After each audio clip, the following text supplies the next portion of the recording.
Сайн байна уу? Миний дараагийн бичлэгээр 5 дам орил бичлэгээ тун удахгүй хийж байгаа гэж бодож байна. Энэ удаагийн баатар бол шидэг гэж хэлэхгүй ч гэсэн ашиглахад амархан Балмонд. Би бичлэгээ саяханаас хийж эхэлж байгаа бөгөөд намайг дэмжихийг хүсвэл надад subscribe дарж өгөөрэй. Балмондын скил 1. Балмондын скил 1 нь Балмонд тодорхой хэмжээний зай руу өөрөө шижиж очих бөгөөд тэгтээ дайсныг зүрхийг нөлөө үзүүлж дээр нь 3 секундын хөдөлгөөнийх нь хурдыг сааруулдаг. Нэмээд бага зэргийн хохирол учруулдаг. Балмондын скил 2.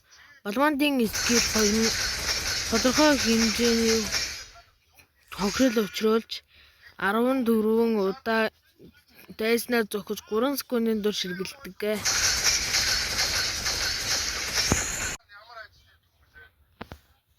Балмондын скил 3.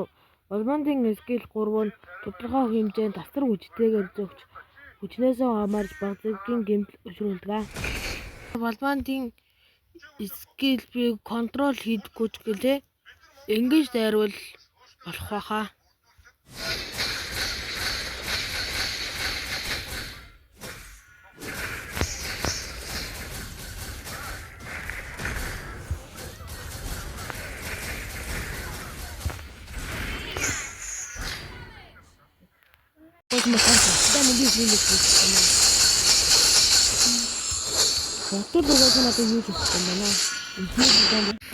Хоттой нэг эсрэг нэг хоёр дахь улаан.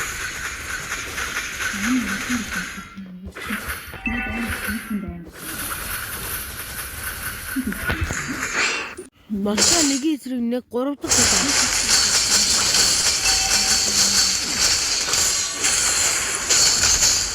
Хоттой надад юу ч болохгүй юм байна. Энэ удаа манай их чинь утсан асуудал гарсан болохоор